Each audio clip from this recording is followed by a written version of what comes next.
Hello hello रसिक श्रोते हो, सस्नेह नमस्कार. आजच्या वसंत व्याख्यानमालेच्या 8व्या पुष्पासाठी आपण सर्वजण आवर्जून इथे उपस्थित आहात.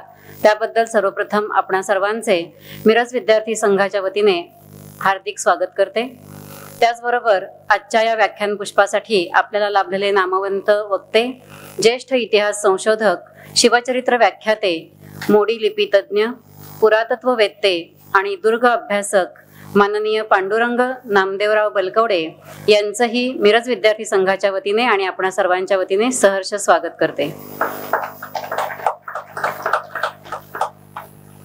आजचं हे 8वं पुष्प कैलासवासी ॲडव्होकेट शिवराम हरी पटवर्धन, कैलासवासी शालिनी शिवराम पटवर्धन, कॅप्टन गणराज शिवराम पटवर्धन आणि कैलासवासी अरुण लक्ष्मण मराठे यांच्या स्मृतिप्रित्यर्थ आयोजित करण्यात आलेला आहे. आणि विशेष म्हणजे आजचं हे व्याख्यान पुष्प शिवराज्याभिषेकाला 350 वर्षे पूर्ण झाल्याबद्दल विशेष व्याख्यान म्हणून आयोजित करण्यात आलेला आहे. आजचा विषय आहे लोककल्याणकारी शिवराय आणि त्यांची राजनीती. पुनश्च एकदा सर्वांचं मनःपूर्वक स्वागत.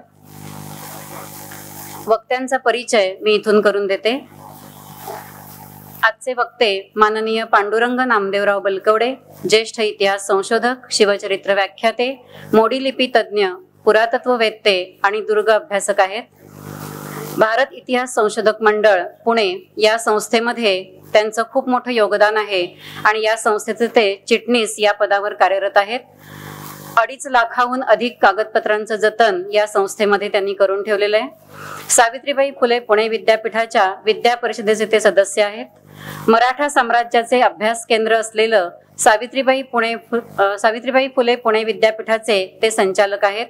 महाराष्ट्र राज्य शालेय अभ्यासक्रम मंडळ बालभारती या संस्थेमध्ये इतिहास समितीचे सदस्य म्हणून ते काम पाहत आहेत. किल्ले रायगड विकास प्राधिकरण संस्थेचे सदस्य, महाराष्ट्र राज्य गडकोट किल्ले संशोधन आणि विकास समितीचे सदस्य, महाराष्ट्र राज्य आणि तामिळनाडू राज्य संयुक्त तंजाऊर मोडी प्रकल्पाचे सदस्य, बाजीराव समाधी स्मारक विकास समिती रावेरखेडी मध्य प्रदेश या संस्थेचेही सदस्य आहेत. श्री शिवछत्रपती शिवाजी स्मारक समिती श्रीशैल्यम आंध्र प्रदेश या संस्थेचे ते सदस्य आहेत. इतिहास विषयक सल्लागार समिती महाराष्ट्र राज्य या संस्थेचे सदस्य, इतिहास विषयक सल्लागार समिती पुणे महानगरपालिकेचे सदस्य, श्री शिवाजी रायगड स्मारक मंडळ पुणे या संस्थेमध्ये सरकार्यवाह हे पद ते भूषवित आहेत. छत्रपती संभाजी स्मारक समिती वढू या समितीचेही सदस्य आहेत. छत्रपती राजाराम महाराज स्मारक समिती सिंहगड या संस्थेचे संस्थापक अध्यक्ष आहेत.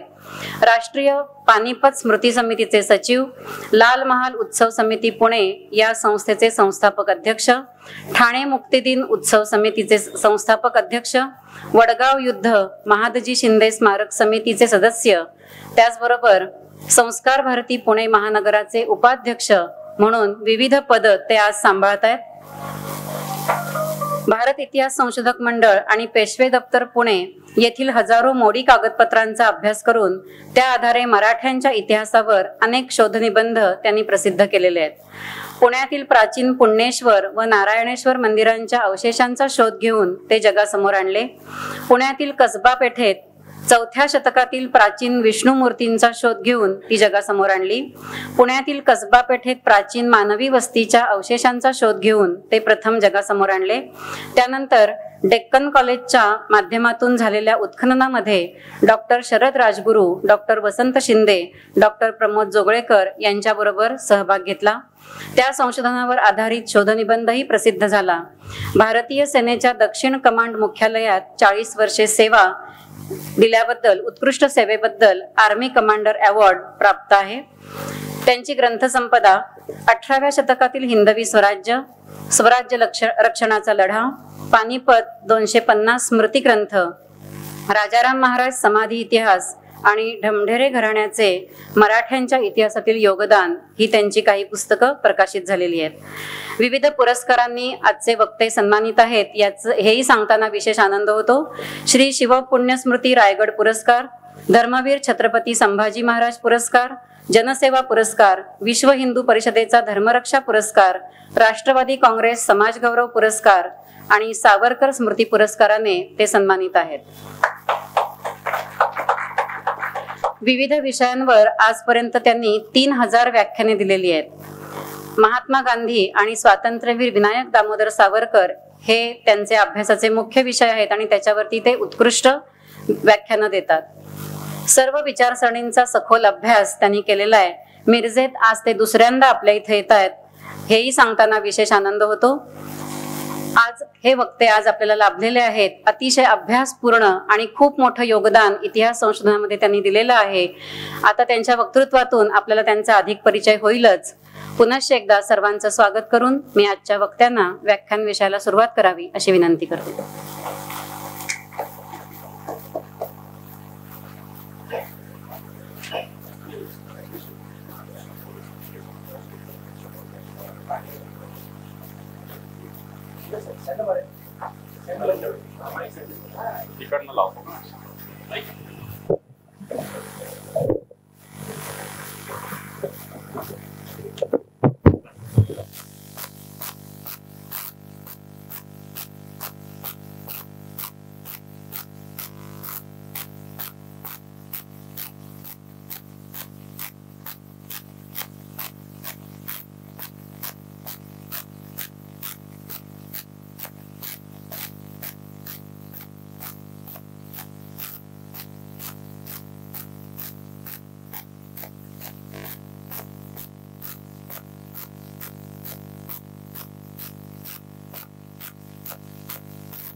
नाही नाही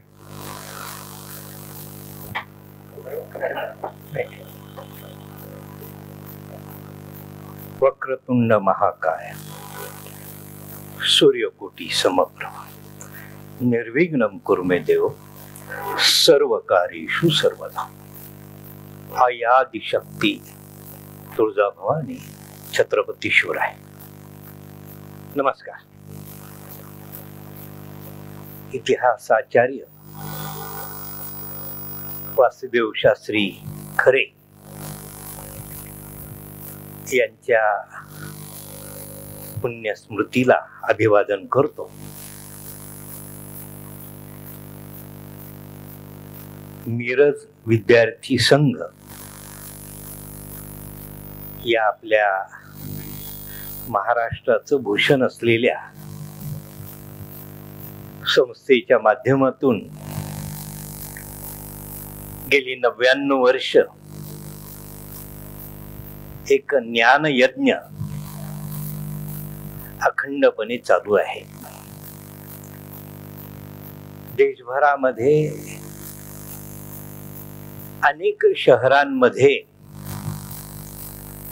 काही महत्वपूर्ण व्याख्यानमाला चालू आहेत आणि अशापैकी गेली 99 वर्ष चालू असणारी ही आपली व्याख्यानमाला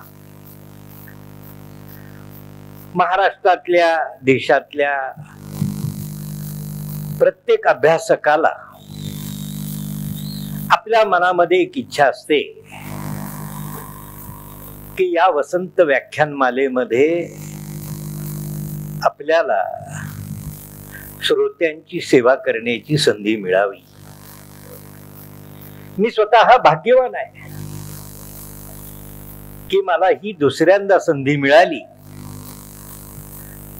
आणि ते आपल्या संस्था चालकांनी मला प्राप्त करून दिली. त्याबद्दल मी सर्व संस्था चालकांचा शतशः ऋणी आहे. आजच्या या व्याख्यान अध्यक्ष आदरणीय डॉक्टर पुराणिक सर आणि सर्व बंधू भगिनींनो, आजच्या या 8व्या पुष्पामध्ये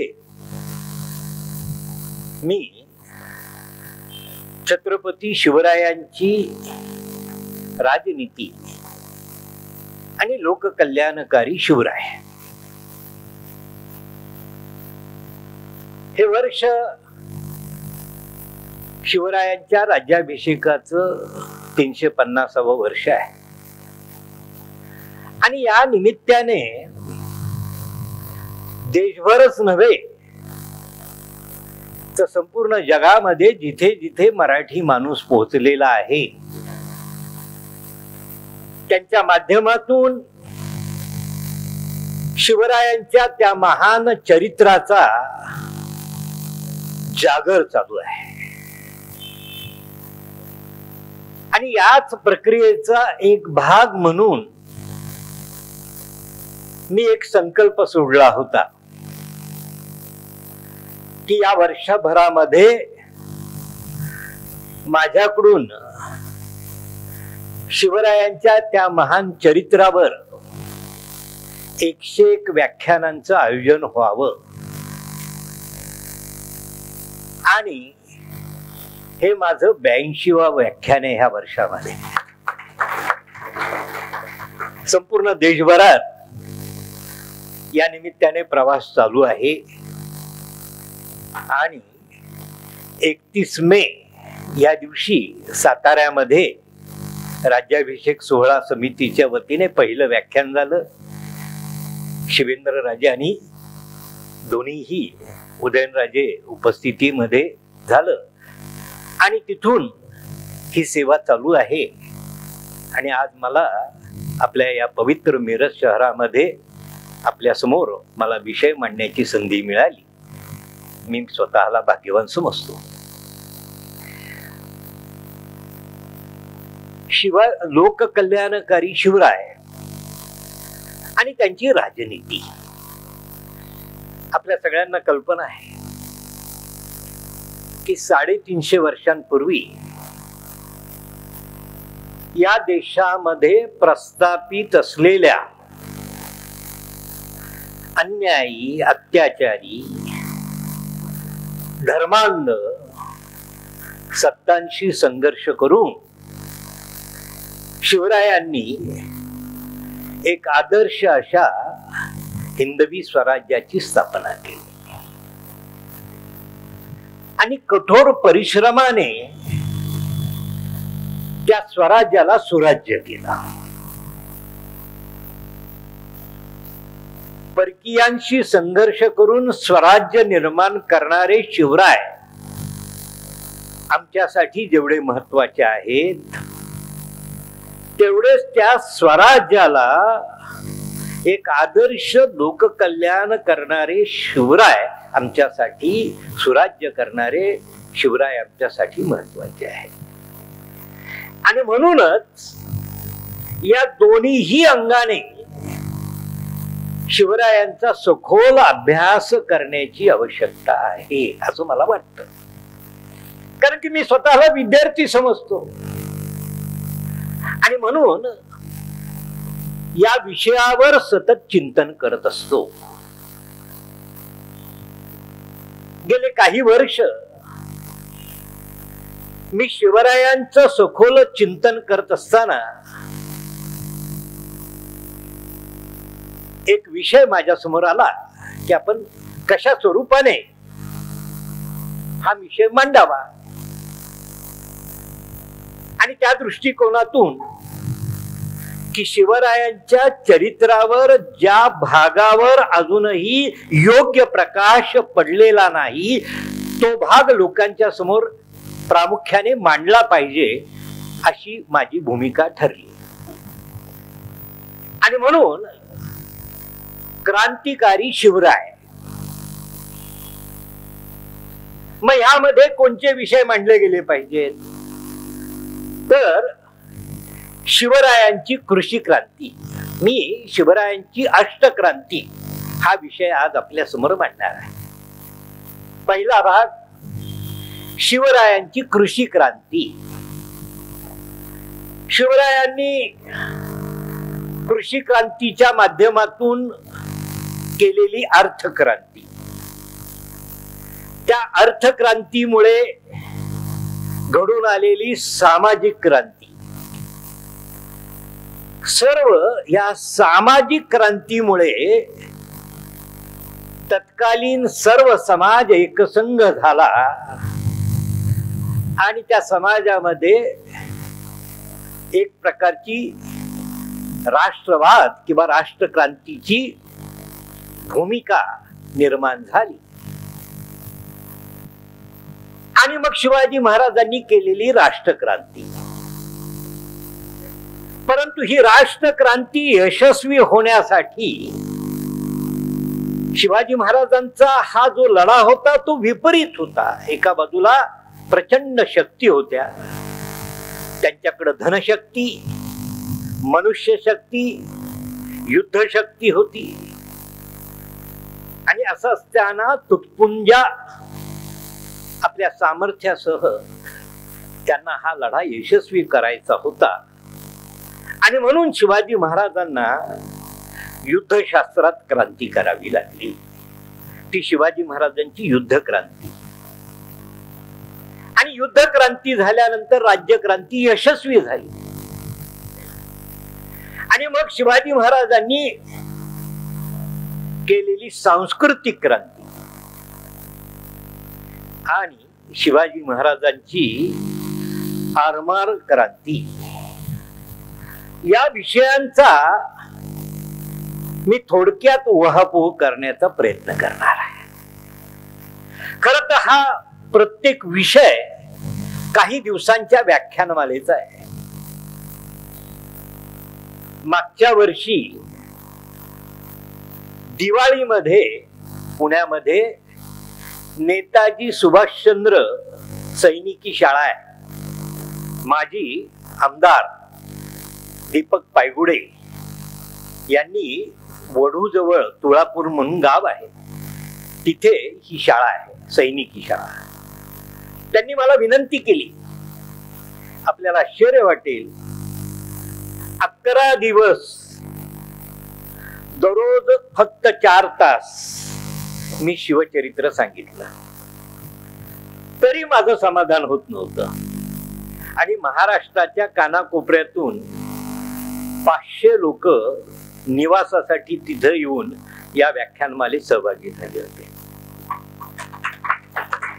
त्यामुळे शिवाजी महाराजांवर किती दिवस किती वेळ बोलावं तेवढं थोडं काय. एवढी ती महान व्यक्ती आहे, ती योगपुरुष आहे, त्यांची महती किती सांगावी तेवढी थोडकी आहे.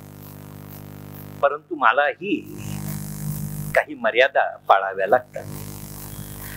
आता शिवाजी महाराजांची कृषी क्रांती आपल्या सगळ्यांना कल्पना आहे की 1642 साली 12 वर्षाच्या शिवबांना घेऊन जिजाऊ पुण्यामध्ये आल्या. त्यावेळेस पुण्याची अवस्था काय होती, तर नुकतंच काही वर्षांपूर्वी शहाजी राजांची जहागीर पुणे, इंदापूर, सुपे परगणा आणि 12 मावळ त्या जहागिरीचं मुख्य केंद्र, राजधानी म्हणजे आपली पुण्यनगरी. त्या पुण्यावर, त्या जहागिरीवर 1629 साली आदिलशाही आणि मुघल सत्ता या 2 हिंदुस्थानातल्या बलाढ्य सत्ता एकत्रित होऊन त्यांनी आक्रमण केलेलं होतं. याचं निमित्त होतं निजामशहाच्या अकाली मृत्यूनंतर निजामशहाला सक्षम वारस नसल्यामुळे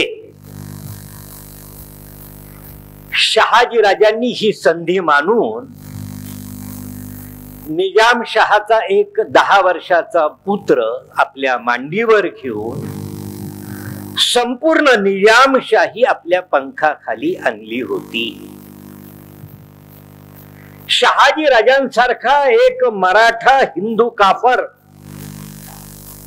शेकडो वर्षाची निजामशाही सल्तनत आपल्या ताब्यामध्ये घेतोय हे बघितल्यानंतर दिल्लीपती मुघल बादशाह शहाजहान आणि आदिलशाह एकत्र झाले आणि त्यांनी शहाजी राजांवर आक्रमण केलं. 1629 पासून 1637 सालापर्यंत सतत 8 वर्ष शहाजीराजांनी एकट्याने या हिंदुस्थानातल्या 2 बलाढ्य सत्तांशी संघर्ष केला आणि या संघर्षाच्या काळामध्ये फाल्गुन वद्य तृतीया 19 फेब्रुवारी 1630 या दिवशी शिवबांचा शिवनेरीवर जिजाऊंच्या पोटी जन्म झाला. 1637 साली ठाणे जिल्ह्यातल्या माहुलीच्या किल्ल्यावर शहाजीराजांचा पराभव झाला. कारण की एक सरदार 2 सुलतानी सत्तांशी किती काळ लढणार. 8 वर्षाचा संघर्ष. माहुलीचा किल्ला मुघलांनी ताब्यात घेतला. त्या निजामशहाच्या लहान वारसाला ताब्यात घेऊन त्याची निर्घुण हत्या केली आणि शहाजीराजांना मृत्यूदंडाची शिक्षा जाहीर केली. निजामशाहीचा सर्व मुलूक आपापसात वाटून घेतला. भीमा नदी ही सीमा ठरली. भीमेच्या दक्षिणेचा भाग हा आदिलशहाच्या वाट्यावर आणि भीमेच्या उत्तरेचा भाग हा मुघलांच्या वाट्यावर गेला. वडू खुर्द आदिलशाहीत, वडू बुद्रुक मुघलाईत गेलं. नदीच्या दोन्ही बाजूला 2. आता बघा शहाजीराजांच्या समोर किती प्रचंड मोठं संकट आहे. कोणत्याही क्षणी आपली हत्या होणार, आपल्याला मृत्यूदंड होणार. आणि अशा परिस्थितीमध्ये शहाजीराजांनी आपली सर्व बुद्धी चातुर्य पणाला लावलं आणि या दोन्हीही सत्तांना असं दाखवून दिलं की मला माझी हत्या करण्यापेक्षा मला जिवंत ठेवणं आपल्या जास्त फायद्याचं आहे. काय बुद्धिमत्ता असेल. जेवढा पराक्रम तेवढीच मुत्सद्दीगिरी.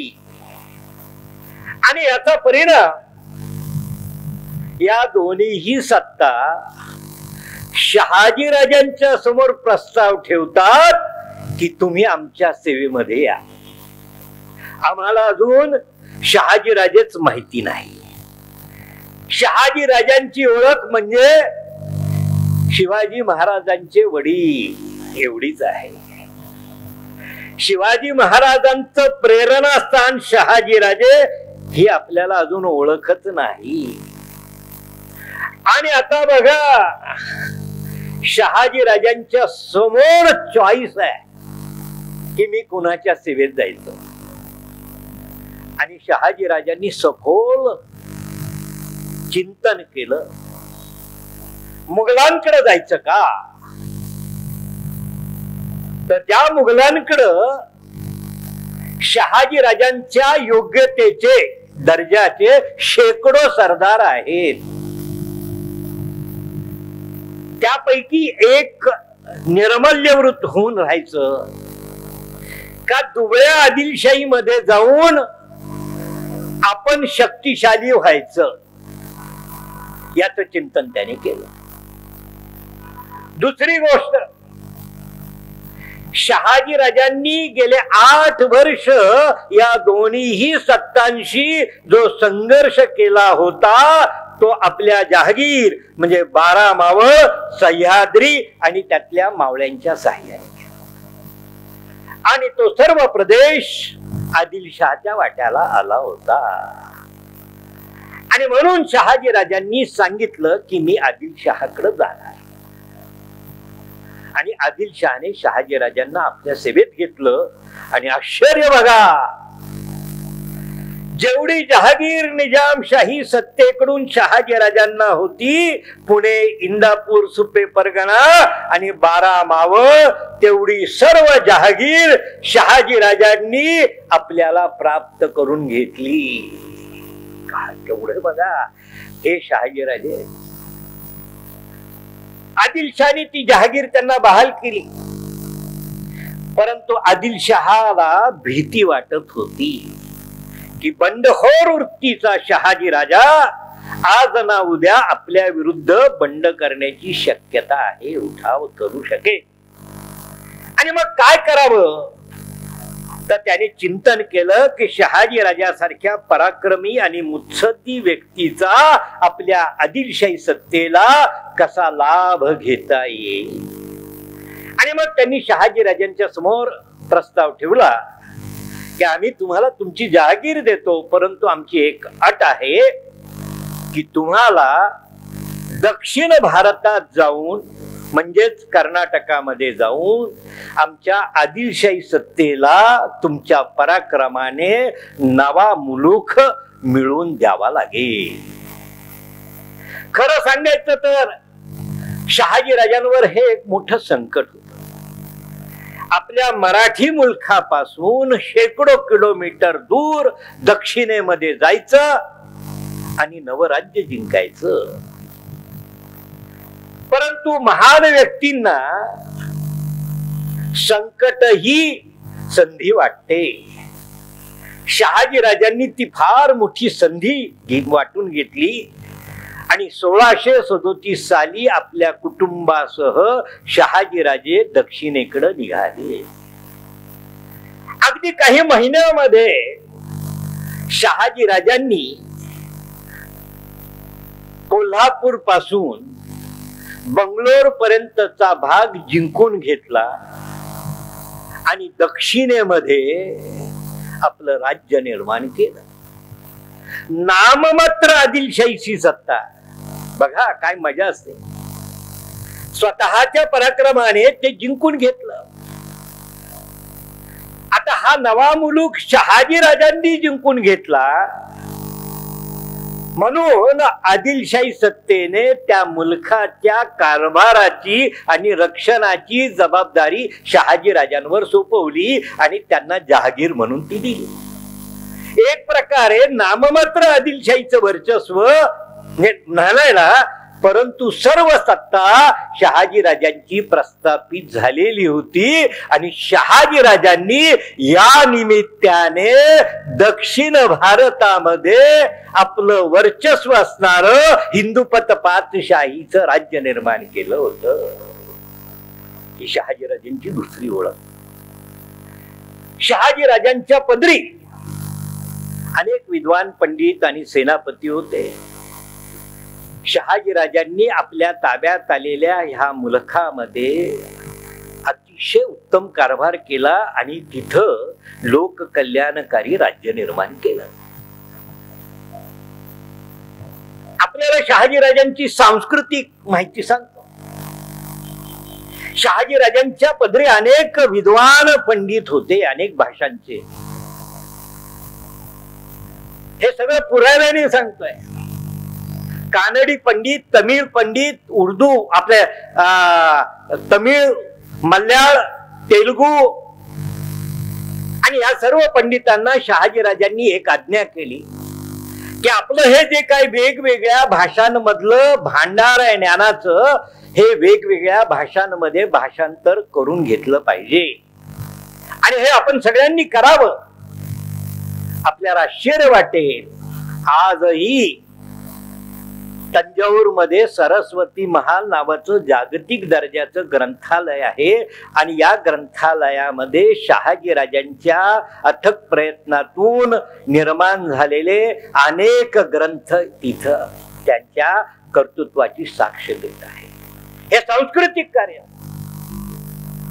आणि धार्मिक कार्य. बघा, महाराष्ट्रापासून उत्तरेकडे तुम्ही गेला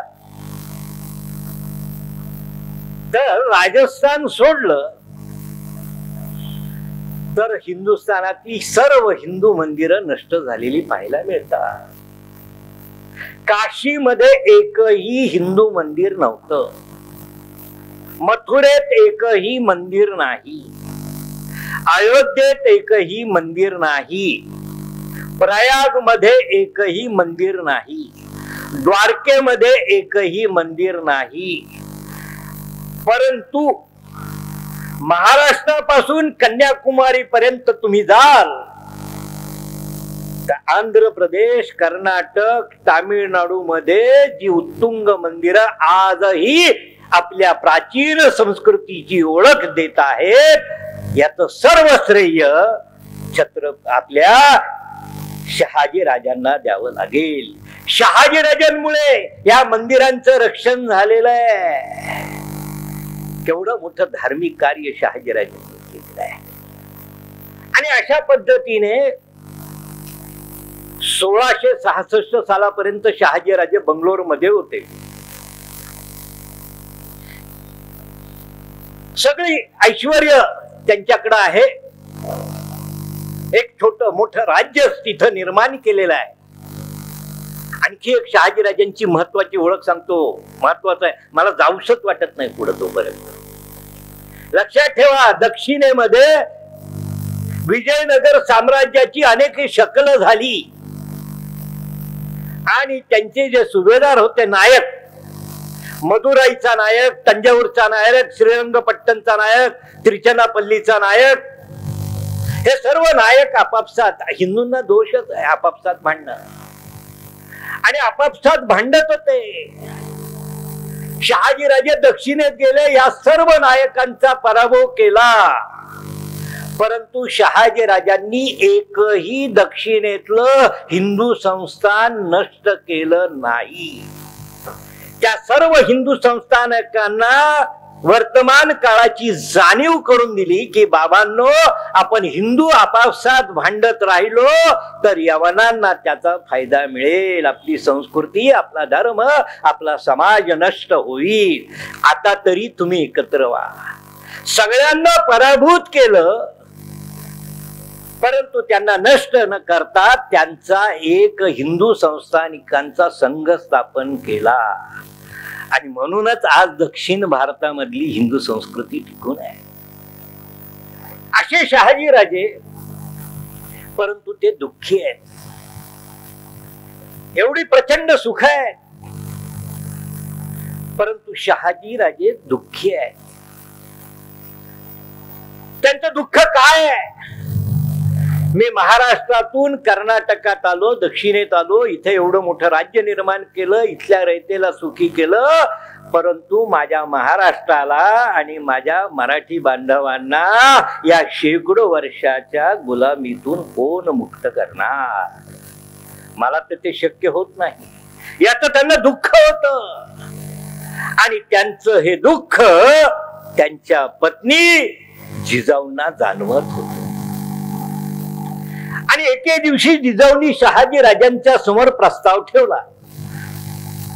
जिजाऊ काय म्हणाल्या? महाराज, गेले अनेक वर्ष मी पाहते तुम्ही दुःखी आहात. एवढं मोठं ऐश्वर्य निर्माण केलं, सुख निर्माण केलं, परंतु तुम्ही दुःखी आहात. आणि तुमचं दुःख मला उमगलेलं आहे, आणि म्हणून मी निर्धार करते. शहाजी राजांना कौतुक वाटलं की आज बाई काय बोलतायत आमच्या. ते म्हणले, तुला जिजा, तुझं काय म्हणणं आहे मला समजत नाही. आणि जिजाऊंनी सांगितलं की तुमची अपरिहार्यता आहे, की तुम्हाला महाराष्ट्रात जाणं आता शक्य नाही, परंतु मी असं तुम्हाला वचन देते की तुमचं ध्येय आणि तुमचं स्वप्न मी साकार करणार. शहाजीराजांना कळलं ना, म्हणजे काय करणार.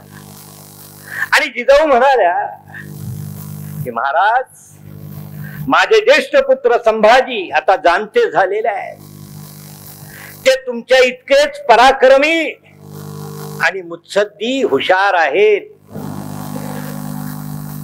ते तुमचं राज्य या तुमच्या कार्यामध्ये तुमच्या खांद्याला खांदा लावून साथ देतील. आणि माझा व्यंकोजी भरतासारखं, लक्ष्मणासारखी त्याला साथ देतील. आणि मी माझ्या 12 वर्षाच्या शिवबाला घेऊन पुण्याला जाते आणि तिथे हिंदवी स्वराज्य शिवबाकडून निर्माण करण्याचं स्वप्न तुमचं साकार करते. काय बघा. आणि जिजाऊंचे हे विचार ऐकल्यानंतर शहाजी राजांना आश्चर्य वाटलं, आणि त्यांनी जिजाऊंची समजूत घालण्याचा प्रयत्न केला. जिजा, हे कार्य फार कठीण आहे. यासाठी प्रथम आपल्या दोघांना एकमेकाचा त्याग करावा लागेल. आणि जिजा म्हटली की राष्ट्र, धर्म आणि समाज याचं रक्षण करायचं असेल तर आपल्या दोघांना त्याग करावाच लागेल. आणि जिजाऊ 1642 साली पुण्याकडे निघाल्या. आश्चर्य वाटेल तुम्हाला. त्यानंतर शहाजीराजे आणि जिजाऊ यांची अधिकृतरित्या भेट झाल्याचा आपल्याकडं पुरावा नाही. आपण त्याग करू शकत. मी माझी बायको एक दिवस माझ्या बरोबर नाही, मी असह्य होतो. हे राष्ट्र अचानक उभं राहत नाही. लक्षात ठेवा, एखादं राष्ट्र उभं करायचं असतं ना, त्यासाठी असा त्याग करावा लागतो. त्या जिजाऊंच्या आणि शहाजी राजांच्या त्या महान त्यागाला मी प्रथम नतमस्तक होतो. आणि माझ्या व्याख्यानात मला असं वाटत नाही एवढा त्याग कोणी केला. खरं सांगायचं तर मला तो विचार मनामध्ये आल्यानंतर माझ्या डोळ्यात अश्रू येतात. शक्य आहे आज? आणि मग शहाजी राजांना कौतुक वाटलं. आणि मग त्यांनी जिजाऊ आणि शहाजी राजांना पुण्याला पाठवण्याची उत्तम व्यवस्था सुरू केली.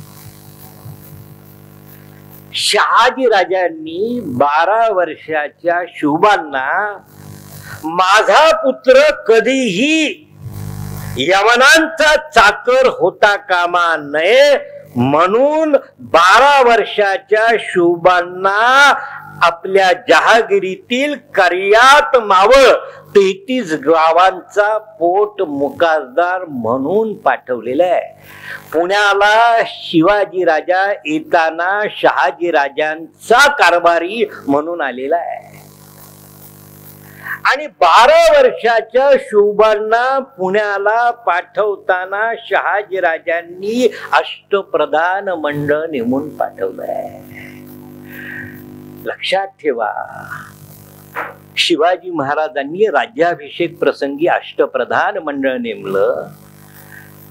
या आपण त्यांच्या कार्याला फार व्यापक अर्थाने पाहतो, परंतु शहाजी राजांनी 12 वर्षाच्या शोभांना अष्टप्रधान मंडळ नेमलं. आपल्या बरोबरचे तरुण जे पराक्रमी आहेत तेवढेच मुत्सद्दी आहे अशांची निवड केली.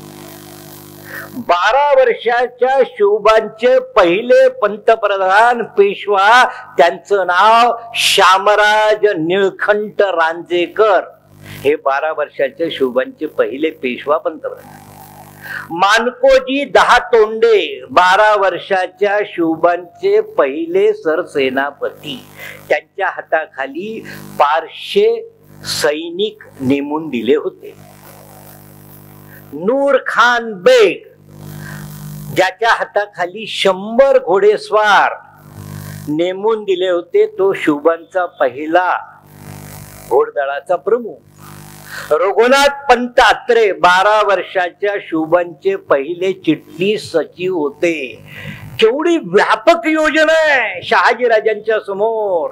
आणि त्यांना पुण्याला पाठवलं. जिजाऊ शोभांना घेऊन पुण्याला आले त्यावेळेस पुण्याची अवस्था काय होती? आदिलशाही सत्तेने पुण्यावर आक्रमण केल्या नंतर संपूर्ण पुणे जाळून बेचिराग केलेलं होतं. एवढंच नव्हे तर त्या पुण्यामध्ये गाढवाचा नांगर फिरून त्या पुण्याला शापित केलेलं होतं आणि दवंडी पेटवली होती की या पुण्यामध्ये पुन्हा कुणालाही घर बांधून वस्ती करता येणार नाही. जर कोणी करेल त्याच्या घरानारावर नांगर फिरेल. पुण्याच्या उद्ध्वस्त पांढरीवर उलटी पहार आणि त्याला फाटका जोडा टांगून ठेवलेला होता. आणि अशा उद्ध्वस्त शापित केलेल्या पुण्यामध्ये जिजाऊ 1642 साली शोभांना घेऊन आल्या. पुण्यामध्ये आल्यानंतर पहिलं कार्य काय केलं असेल तर यवनांनी उद्ध्वस्त केलेलं महाराष्ट्राचं आराध्य दैवत आद्य गणपती कसबा गणपती मंदिर उद्ध्वस्त झालेला होता आणि गणेशाची मूर्ती उघड्यावर पडलेली होती. ती पुजारी ठकारांनी रक्षण करण्यासाठी आपल्या घराच्या बळदामध्ये लपून ठेवलेली होती. जिजाऊंनी पुण्यामध्ये आल्यानंतर पहिल्यांदा कार्य काय केलं असेल तर यवनांनी उद्ध्वस्त केलेलं कसबा गणपती मंदिराचा पुनर्निर्माण केला, जीर्णोद्धार केला आणि शिवबांच्या हस्ते गणेशाची स्थापना करून आपल्या कार्याचा शुभारंभ केला. आणि दुसरं कार्य काय केलं असेल तर गाढवाचा नांगर फिरून शापित केलेल्या पुण्यामध्ये बाल शिवबांच्या हस्ते सोन्याचा नांगर फिरून याला पवित्र केलं. इतिहासाचा जर आपण अभ्यास केला तर जगामध्ये अनेक शहरांवर नगरांवर गाढवाचा नांगर फिरल्याच्या नोंदी सापडतात. रोम शहर उद्ध्वस्त झालं तिथे शेवटी गाढवाचा नांगर फिरला होता. जे रोम उद्ध्वस्त झालं तिथं गाढवाचा नांगर फिरून शापित केलं गेलं. पुन्हा रोम उभं राहिलं नाही. परंतु जिजाऊंनी शापित केलेल्या पुण्यामध्ये गाढवाचा नांगर फिरलेल्या पुण्यामध्ये सोन्याचा नांगर फिरून या भूमीला पवित्र केलं. जगाच्या इतिहासातली ही एकमेव पहिली घटना आहे. काय उदात्त ध्येय बघा. आणि आता शहाजी राजांचे विश्वासू कारभारी दादोजी कोंडदेव यांनी जिजाऊ आणि शिवबांच्या साठी एक लहान लाल महाल नावाच्या पवित्र वास्तूची निर्मिती केली होती. आणि याच पवित्र वास्तूमध्ये आता जिजाऊ एका युगपुरुषाला घडवताय. जिजाऊंनी शिवबांना कसं घडवलं? रामायण महाभारत सांगितलं, उपनिषद सांगितलं, राज्यशास्त्र सांगितलं, न्यायशास्त्र सांगितलं, अर्थशास्त्र सांगितलं, भाषाशास्त्र सांगितलं, शस्त्रशास्त्र सांगितलं, युद्धशास्त्र सांगितलं, दुर्गशास्त्र सांगितलं, अश्वविद्या शस्त्रविद्या शिकवली. आणि यातून शिवबा साकार झालेले आहे. उगीच साकार होत नाही. एखादी व्यक्ती कशी घडवावी हे जिजाऊंकडून आपण शिकलं पाहिजे. आणि शिवबा हळूहळू घडत होते. आपल्या वडिलांच्या उद्ध्वस्त झालेल्या जहागिरीला पुन्हा नंदनवन करायचं हा पहिला विचार सुरू झाला. आणि शिवाजी महाराजांनी जिजाऊ दादोजी कोंडदेवांच्या मार्गदर्शनाखाली शहाजी राजांच्या जहागिरीतल्या सर्व वतनदारांना पाटील, कुलकर्णी, देशमुख, देशपांडे सर्व बलुतेदार या वतनदारांना एकत्र केलं आणि त्यांना आवाहन केलं की ही उद्ध्वस्त झालेली ही आपली जी काही भूमी आहे तिला आपण पुन्हा सुजलाम सुफलाम करू. शेतकऱ्यांनी आपलं दुःख सांगितलं की आमची अवस्था अशी आहे, खायला अन्न नाही, अंगावर वस्त्र नाही, राहायला निवारा नाही, दावणीला बैलजोडी नाही, शेतीसाठी लागणारी अवजारं नाही, पेरण्यासाठी बियाणं नाही. आज आमची अवस्था अशी आहे, दिवसभर कुठेतरी मजुरी करायची आणि शेरभर धान्य आणायचं आणि संध्याकाळी अर्धपोटी कुटुंबासह झोपायचं.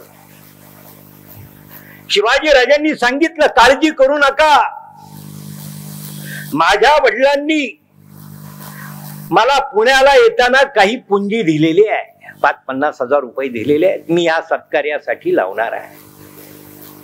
आणि शिवाजी राजांनी सांगितलं की शेतकरी बांधवांनो काळजी करू नका, ज्याच्या दावणीला बैलजोडी नाही त्याला बैलजोडी मिळेल, ज्याच्याकडे अवजार नाहीत त्याला अवजार मिळतील, ज्याच्याकडे बियाणं नाही त्याला बियाणं मिळतील, आणि ज्याला संध्याकाळची भ्रांत आहे त्याला खंडी 2 खंडी धान्य मिळेल. शेतामध्ये पीक पेरल्यानंतर उगवेपर्यंत 4 महिने खायचं काय याची मी सगळी व्यवस्था केलेली आहे. माझ्या राज्यामध्ये एकही व्यक्ती संध्याकाळी उपाशी झोपणार नाही. गावामध्ये अन्नछत्र सुरू केली आणि एवढं करून हा राजा थांबला नाही. त्याने आणखी पुढे जाऊन सांगितलं की जो शेतकरी पडीक पडलेली भूमी लागवडी खाली आणेल त्याला 5 वर्ष सारा माफ.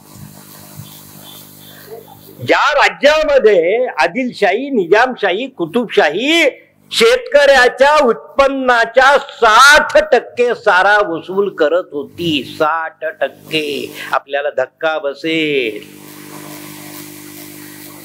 आणि त्याच राज्यामध्ये शिवाजी राजा एक करमुक्त व्यवस्था उभी करतो.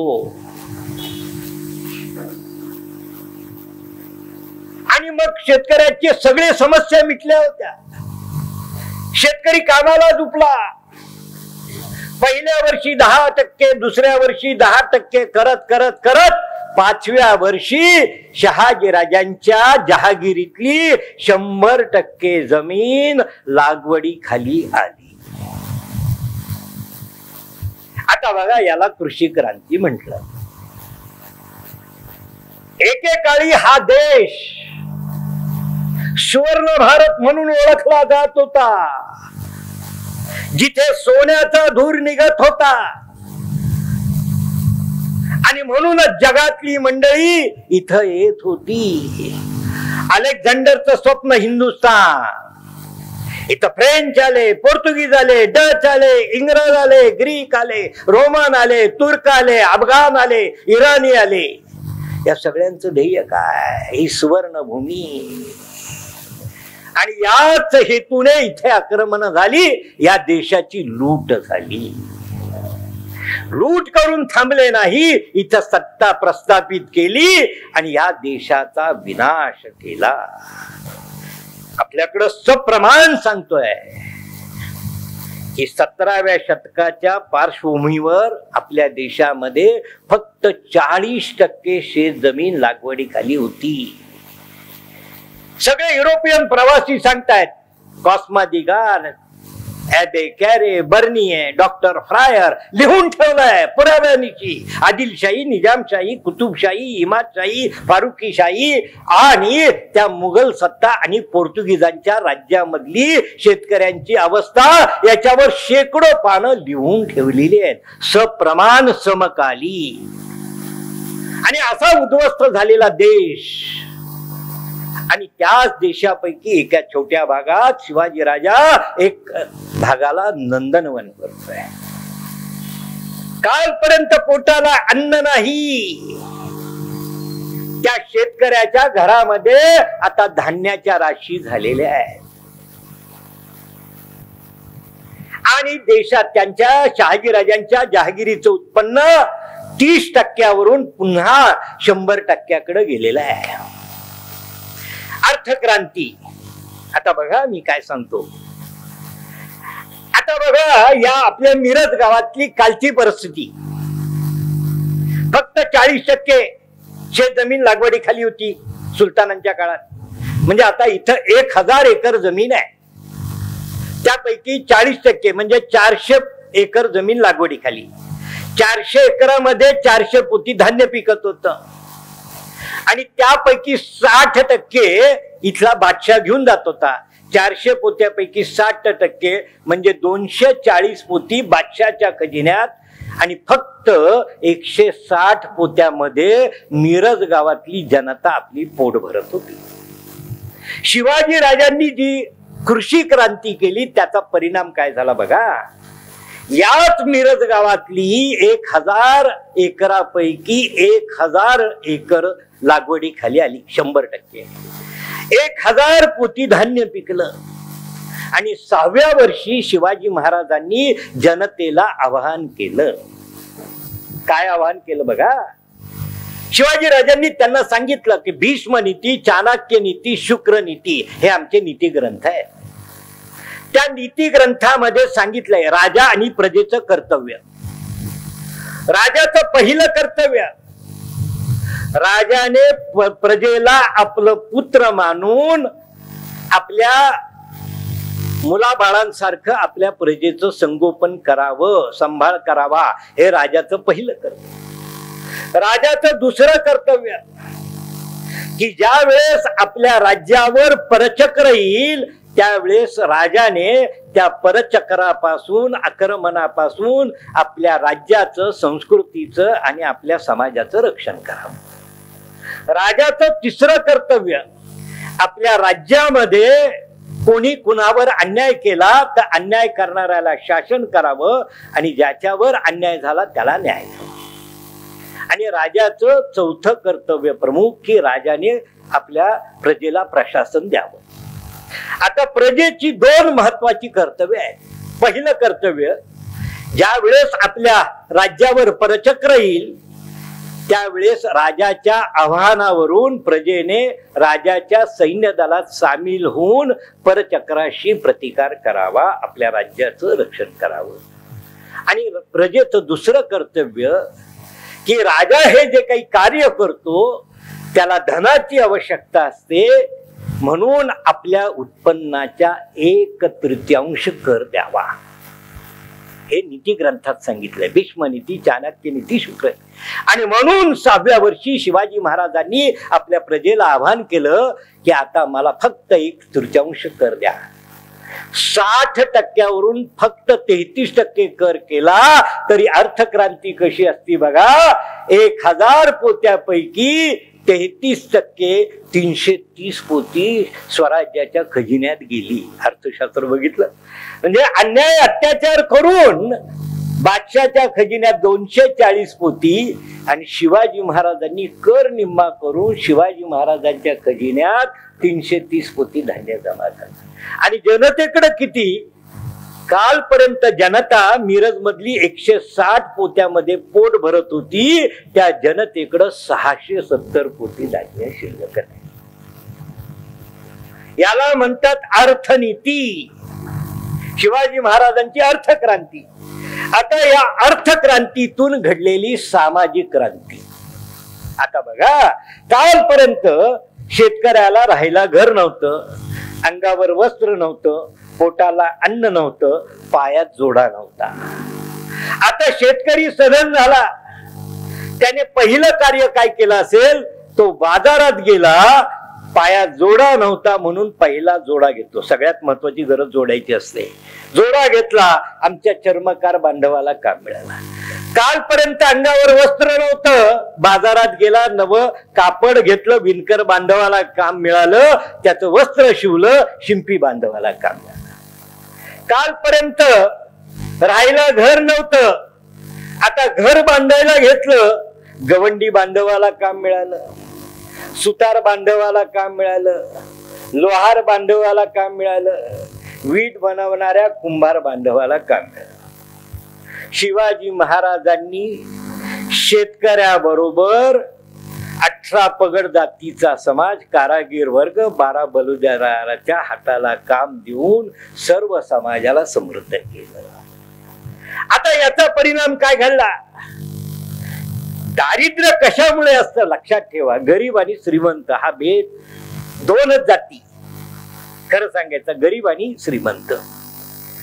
गरिबी अर्थशास्त्राचा जगमान्य सिद्धांत आहे. आर्थिक दारिद्र्य, सामाजिक अप्रतिष्ठा. लक्षात ठेवा, हे सूत्र आहे जगातलं.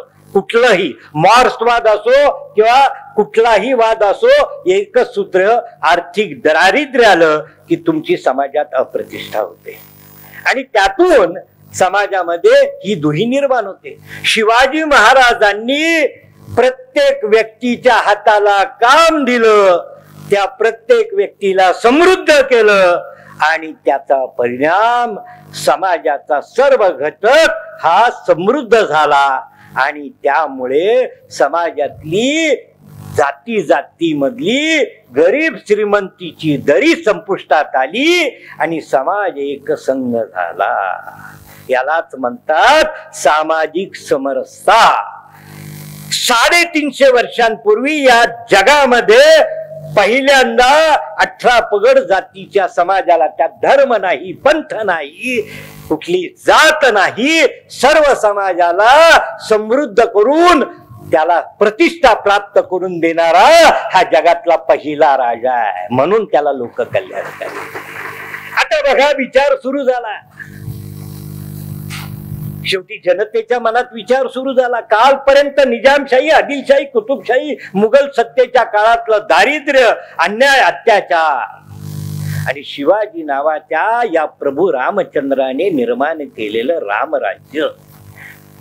आणि मग जनतेचा विचार पहिला निर्माण झाला की आपण जे काही शिवाजी राजाने आम्हाला जे सुखी बनवलंय, हे आपलं सुख शाश्वत टिकायचं असेल तर शिवाजी नावाचा राजा जगला पाहिजे आणि तो निर्माण करत असलेलं स्वराज्य जगलं पाहिजे, ते टिकलं पाहिजे.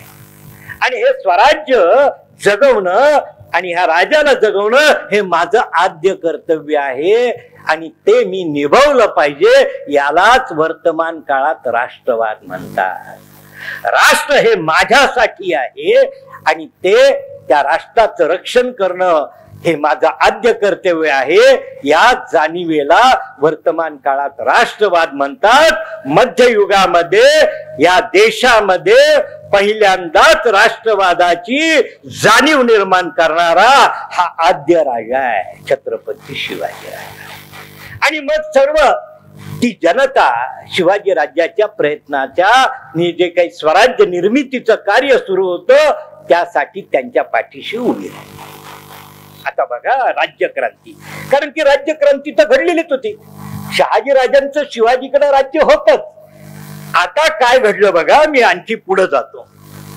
आता बघा, ह्या पुणे, इंदापूर, सुपे परगणा, बारामावळाला लागून अगदी 10-20 किलोमीटरवर जी गावं होती, इथल्याच लोकांचे सगळे नातेवाईक होते. कुणाचा भाऊ, मेहुणा, काका, मामा, चाचा, सगळ्यांना वाटत होतं की त्या शहाजी राजाच्या जहागिरीत शिवाजी राजा आलेला आहे आणि ती प्रजा सुखी आहे आणि आम्ही मात्र अन्याय अत्याचार सहन करतो. आणि मग ती सगळी प्रजा शिवाजी राजाकडे आली की हे राजा, जसं तू तुझ्या शहाजी राजांच्या जहागिरीत एक कल्याणकारी राज्य निर्माण केलं, त्या राज्यामध्ये आम्हालाही सामील करून घे. आता शिवाजी राजाच्या समोर प्रश्न पडला. तिथं आदिलशाही आहे आणि मग आता तुम्ही बाबांनो माझ्या राज्यात यायचं असेल म्हणजे आदिलशाहीचं राज्य माझ्याकडे आलं पाहिजे, म्हणजे मला आदिलशाहीवर आक्रमण करावं लागेल. पण आदिलशाहकडे हजारोचं सैन्य आहे आणि माझ्याकडे 1000 सैन्य आहे. त्याच्याकडे 50,000, माझ्याकडे 1000. हा लढा कसा यशस्वी व्हायचा? मग ते म्हटले की तू नुसतं ये, आम्ही तुझ्या पाठीशी उभा राहतो. लक्षात ठेवा, शिवाजी राजाने पहिला प्रश्न त्या आजूबाजूच्या गावातल्या, त्या प्रदेशातल्या, त्या आदिलशाहीच्या मुलकातल्या लोकांना पहिल्यांदा सांगितलं की जर तुम्ही मला साथ देत असाल तरच मी तिथं क्रांती करू शकेन. आणि मग ते वातावरण निर्माण झालं. आणि शिवाजी राजांनी बघा इतक्या सहजतेने शहाजी राजांच्या जहागिरीला लागून असलेला आदिलशाहीचा मुलूक इतक्या सहजतेने जिंकला, कारण की तिथली प्रजा शिवाजी राजांच्या स्वागताला आणि त्यांच्या रक्षणाला सिद्ध झाली होती. यातून राज्यक्रांती झाली. राज्यक्रांती कशी घडते? लोकांच्या स्वागतातून होते. एका बाजूला भाडोत्री सैन्य आहे आणि एकासाठी आपल्याला स्वातंत्र्य मिळवण्यासाठी उत्स्फूर्त झालेलं शिवाजी राजांची आजूबाजूची जनता आहे आणि त्यातून स्वराज्य निर्माण होतं. याला म्हणतात राष्ट्रवाद, याला म्हणतात शिवाजी महाराजांची राज्यक्रांती. किल्ले जिंकणं, प्रत्येक किल्ल्यावर विरोधच झाला नाही. तुम्हाला आश्चर्य वाटेल, जो झाला तो नाममात्र होता आणि शिवाजी राजांचं राज्य अगदी क्षणाक्षणाला वाढत होतं. आणि हे शत्रूच्या लक्षात आलं, बाबा मी वेळ किती आहे मला काही माहित नाही, बाबा मी बोलत राहतो, माझा स्वभाव आहे, मी दिवसभर सकाळी 7 पर्यंत बोलत राहील. जसं संगीत सभा तशी माझी सभा चालू राहील, मी बोलत राहील, तुम्ही ऐकून राहाल. परंतु आपण काहीतरी, किती वाजले? 7:15. मी किती वाजेपर्यंत बोलू तुम्ही मला सांगा. हा नाही सगळ्यांनी 9 वाजेपर्यंत, मी 7:15 वाजले, 9 वाजेपर्यंत चालेल का? नाही तर माझ्या आया बहिणींना घरी जायचंय. हा मी येईल स्वयंपाकाला मदत करायला. हा काय हरकत नाही, चालेल ना? आता नाही जेवायला तरी येईल हो, त्यात काय. हा आणि बघा एका बाजूला प्रचंड सैन्य आहे, एका बाजूला काहीच नाही. आता तुम्हाला एक जय जवान जय किसान लाल बहादूर शास्त्रींनी एक घोषणा केली होती, जय जवान जय किसान. तुम्हाला माहिती का, 350 वर्षांपूर्वी जय जवान जय किसान ही घोषणा देणारा हा पहिला राजा आहे. कशी सांगतो, शिवाजी राजांनी सांगितलं की माझ्याकडे सैन्य दल उभं करण्या इतका पैसा नाही. ज्या ज्या वेळेस शत्रूचं आक्रमण होईल त्यावेळेस प्रजेला सैनिक व्हावं लागेल. आणि प्रजा तयार झाली. आता आपल्याला शत्रूवर आक्रमण करायचंय. आणि मग शिवाजी राजांनी एक वेगळी योजना, ज्याला आज या जगामध्ये टोरिटियल आर्मी म्हणतात. इथं सैन्य दलाशी कोण माहितीयेत का, की हंगामी सैन्य. आज भारताकडं 5 लाख हंगामी सैन्य आहे, की वर्षातून 6 महिने सैन्य दलात शेतकरी सामील होतो, कामगार सामील होऊ शकतो. याला 5 लाख सैनिक आहे. आणि शिवाजी महाराजांनी ही योजना आखली. काय केली बघा, फार सोपे, मजा. आपल्याला कोणीच सांगितलं नाही, मी सांगतोय. पहिलं मे महिन्यामध्ये शेतकरी पावसाळी पिकासाठी शेताची वजवणी करतो, नांगर कुळवणी मैंग, आणि शेत तयार होतं. आणि वळवाच्या आपल्या मृगाच्या नक्षत्राला त्याच्यामध्ये भाताचं पीक पेरतो. जुलै महिन्यामध्ये भाताचं रोप तयार होतं. आणि जुलै महिन्यात ते रोप लावून ऑगस्ट महिन्यामध्ये भात लावून होतं. बरोबर आहे का. आता बघा, ऑगस्ट महिन्यामध्ये शिवाजी महाराज दवंडी पेटवायचे की बाबांनो, आपल्याला मुलुकगिरी करायला, शत्रूचा प्रदेश जिंकायला जायचा आहे. सगळे शेतकऱ्यांनो सैन्य दलात सामील व्हा. ऑगस्ट महिन्यामध्ये शिवाजी राजाचं 5,000चं सैन्य 25,000चं व्हायचं. शेतकरी हातामध्ये शस्त्र घेऊन सामील व्हायचा. मग सुतारही व्हायचा, कारण की आता आपण मोहिमेवर जाताना तोफेचा गाडा तुटला, काही घडलं तर सुतार लागतो. सगळे लागतात बरं. काय सैन्य दल हे कुटुंब असतं. सुतार, लोहार, गवंडी सगळे शस्त्र बनवणारे सगळे सामील व्हायचे. आणि ऑगस्ट महिन्यात शिवाजी राजाचं 25,000 सैन्य सामील व्हायचं. आणि ऑगस्ट पासून दसऱ्यापर्यंत 3 महिने शिवाजी महाराज शत्रूवर मोहीम करायचा, शेकडो मैलाचा प्रदेश जिंकून घ्यायचा आणि दसऱ्याचा सण साजरा करायला आपल्या घरी पुन्हा यायचा. 3 महिने शिवाजी महाराजांची मोहीम. बरोबर दसऱ्याला सगळी पिकं कापणीला यायची, शेतकरी घरी यायचा, भाताचं पीक कापायचा, दसरा सण साजरा करायचा, दिवाळी साजरा करायचा. आणि पाडव्यानंतर पुन्हा दुसरं काठानाचं पीक पेरलं, शेतकरी रिकामा झाला, पुन्हा शिवाजी महाराज दवंडी पेटवायचे आणि पुन्हा शिवाजी महाराजांचं हजारो सैन्य सामील व्हायचं. आता तुम्ही बघा, याचा फायदा शिवाजी राजांना शेतकऱ्यांना कसा झाला. शिवाजी राजाला फक्त 3 आणि 3 6 महिने सैनिकाचा पगार द्यावा लागला. आणि प्रत्येक व्यक्तीला, शेतकऱ्याला शेतीच्या धंद्याबरोबर 6 महिने सैनिक म्हणून पगार मिळाला. गवंड्याला 6 महिन्याचा पगार मिळाला. सुतारा. अहो काय हे अर्थशास्त्र आहे. जगातलं आगळं वेगळं अर्थशास्त्र वापरणारा हा शिवाजी महाराज आहे. शिवाजीच्या राज्यात कोणी गरीब नाही. आणि त्याला देखील निम्म्या पगारात सैनिक मिळत आहेत. आणि अशा पद्धतीने शिवाजी महाराजांचा राज्य विस्तार होत आहे. आणि जय जवान जय किसान देणारा हा राजा आहे. आणि असा मुलूक जिंकून घेत आहेत. आता बघा, शत्रू मोठ्या प्रमाणात. मग 1648 साली फत्ते खान आला, 20,000 सैन्य, शिवाजी महाराजांकडे 1,000.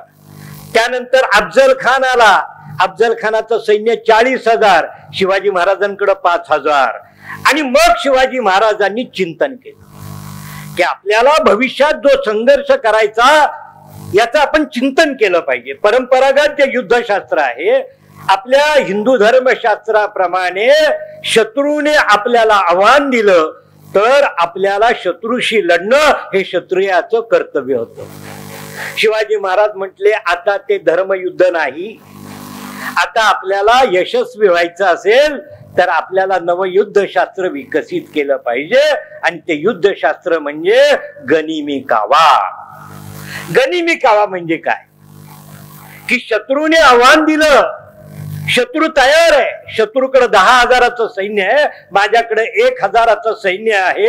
शत्रूने आव्हान दिलं, मी रणांगणात समोरासमोर उभं राहिलो तर माझा पराभव निश्चित होणार. आणि मग मी काय केलं पाहिजे? शत्रूने आव्हान दिलं म्हणून लढायचं नाही. तर शिवाजी राजाने पहिलं सूत्र की मला अनुकूल वेळेस आणि मी अनुकूल ठिकाणी शत्रूशी लढणार. म्हणजे वेळ मी ठरवणार, जागाही मी ठरवणार. आणि म्हणून गनिमी काव्याचं हे महत्वाचं सूत्र की ठिकाण आणि वेळ मी ठरवणार, शत्रूंनी नाही ठरवायची. आणि तिसरी गोष्ट की मी छापामार तंत्र. आणि अशा पद्धतीने शिवाजी महाराजांनी बघा, ज्यावेळेस अफजल खान शिवाजी महाराजांवर चालून निघाला, त्याने विजापूरमध्ये प्रतिज्ञा केली की चालत्या घोड्यानिशी त्या शिवाजीला जिंदा या मुर्दा पकडून आणणार. आणि ही गोष्ट शिवबांना समजली की अफजल खानाकडे असणारं प्रचंड सैन्य दल, अशा वेळेस उघड्या मैदानात आपण जर अफजल खानाशी लढलो तर आपला विनाश निश्चित आहे. आणि मग त्यांनी केलेल्या चिंतनाप्रमाणे जसं गनिमी काव्याचं महत्वाचं दुसरं सूत्र की दुर्गम, सह्याद्री आणि गडकोट. आपल्या भीष्म नीती, चाणक्य नीती, शुक्र नीतीमध्ये, दुर्ग नीतीमध्ये सांगितलं की 100 योद्धे दुर्गाच्या सहाय्याने हजारो योद्ध्यांशी, शत्रूशी महिनोन्महिने लढू शकतात. आणि मग शिवाजी राजांनी दुर्ग नीती आत्मसात केली आणि सह्याद्रीला आपलं सेनापती केलं. दुर्गम सह्याद्री त्याचा आश्रय घेतला. प्रतापगडाच्या आश्रयाने अफजल खानावर मात केली. आता आणखी एक युद्धशास्त्राचं की जे शिवाजी महाराजांनी विकसित केलं, जसं गनिमी कावा, जे सह्याद्रीतला दुर्गम प्रदेशाचा आश्रय, किल्ल्यांचा आश्रय आणि छापामार तंत्र आणि युद्धभूमी आणि युद्ध ठिकाण वेळ ठरव. आणि सगळ्यात महत्वाची ज्याला म्हणतात सायकोलॉजिकल वॉरफेअर. सायकोलॉजिकल वॉरफेअर म्हणजे काय बघा, फार हे तुम्ही कधी विचारही केला नसेल. अफजल खान ज्यावेळेस निघाला आणि जेव्हा त्याला लक्षात आलं की शिवाजी राजा आपल्यापासून रक्षण करण्यासाठी त्या सह्याद्री मधल्या, जावळी मधल्या प्रतापगडाच्या आश्रयाला गेलेला आहे, अफजल खानाच्या डोक्यात प्रकाश पडला. कारण की त्याला जावळी माहिती होती, कारण की तो वाईचा सुभेदार होता, तो अज्ञानी नव्हता. आणि त्यांनी विचार केला की आता काय करायचं, जर का जावळीत शिवाजी गेला तर त्याला बाहेर काढणं अतिशय अवघड आहे, त्याचा पराभव करणं अवघड आहे. आणि मग त्यांनी काय विचार केला की शिवाजी आपल्या देवाधर्मावर अतिशय भक्तिभाव आहे आणि त्याची कुलस्वामिनी ही तुळजापूरची भवानी आहे. आणि म्हणून अफजल खानाने शिवाजीला चिडवण्यासाठी, त्यालाच म्हणतात सायकोलॉजिकल वॉरफेअर, समोरच्या व्यक्तीला चिडवणं आणि त्याला नको ते करायला भाग पाडणं. आणि म्हणून अफजल खानाने आपली वाट वाकडी करून तो तुळजापूरला गेला. भोप्यांनी नेहमीप्रमाणे तुळजा भवानीची मूर्ती लपवली, परंतु तिथं असलेल्या मूर्तीचा, मंदिराचा विध्वंस केला. तिथून तो पंढरपूरला आला. आमच्या बडव्यांनी पांडुरंगाची मूर्ती लपवली, तिथंही त्यांनी विध्वंस केला. तिथून खटावला आला, विष्णूची मूर्ती लपवली पण विष्णू मंदिराचा हल्ला केला. तिथून तो पालीला आला, परंतु शिवाजी महाराज त्याला बळी पडले नाही. आणि मग शिवाजी महाराजांनी स्वतःच मानसशास्त्रीय त्याच्यावर जो प्रभाव टाकला आणि त्याला सांगितलं, मी काही कथना सांगत नाहीये. आणि मग शिवाजी महाराजांनी त्याला सांगितलं की मी तुला घाबरतो, तहाच्या वाटाघाटी, आपण का माझ्यावर हल्ला करता, तुम्ही माझ्या वडिलांसारखी आहे. कारण की त्यांना माहिती होतं की अफजल खान हा विश्वासघातकी, कपटी आहे, परंतु त्याच्या समोर पर्याय नव्हता. आणि त्यातून ती भेट ठरली. आणि बघा शिवाजी राजा आपल्या शत्रूचा किती अभ्यास करतो की आपल्या शत्रूचा अंगरक्षक कोण आहे याचं चिंतन केलं. आणि म्हणून एका जीवा महाल्यासारख्या दानपट्ट्यात निपुण असलेल्या योद्ध्याची निवड केली. कारण की सय्यद बंडा हिंदुस्थानातल्या दानपट्ट्यातल्या एका पराक्रमी योद्ध्यामध्ये होता. आणि म्हणून होता जीवा वाचला शिवा, व्यक्तीची पारख कशी असावी, अचूक निवड कसं करावी, याचं उदाहरण म्हणजे शिवाजी महाराज. आणि त्या सय्यद बंडाचा हात फ्रॅक्शन ऑफ सेकंदामध्ये आकाशात छाटला गेला. तानाजी मालुसरे उपयोगी नव्हते, तिथं फक्त जीवा आणि जीवा उपयोगी होता आणि त्याची निवड शिवाजी राजांनी केली. शिवाजी राजांना माहिती होतं की अफजल खान आपला घात करण्याचा प्रयत्न करेल, म्हणून आपल्या शरीरावर त्यांनी चिलखत चढवलं होतं, डोक्यावर जिरेटोप होता, हातामध्ये वाघनख होतं, आपल्या बाहीमध्ये बिचवा, आणि अफजल खानाचा त्यांनी वध केला. कसा केला कथानक तुम्हाला माहिती आहे. आणि अशा पद्धतीने शत्रूचा अभ्यास करतो, म्हणूनच शिवबा शत्रूवर मात करतो. आणि अशा पद्धतीने शिवाजी महाराजांनी औरंगजेबापासून सगळ्यांवर मात केलेली आहे. ही शिवाजी महाराजांची युद्ध क्रांती. आता शिवाजी महाराजांची सांस्कृतिक क्रांती. किती वेळ आता बघा, शिवाजी महाराजांची सांस्कृतिक क्रांती.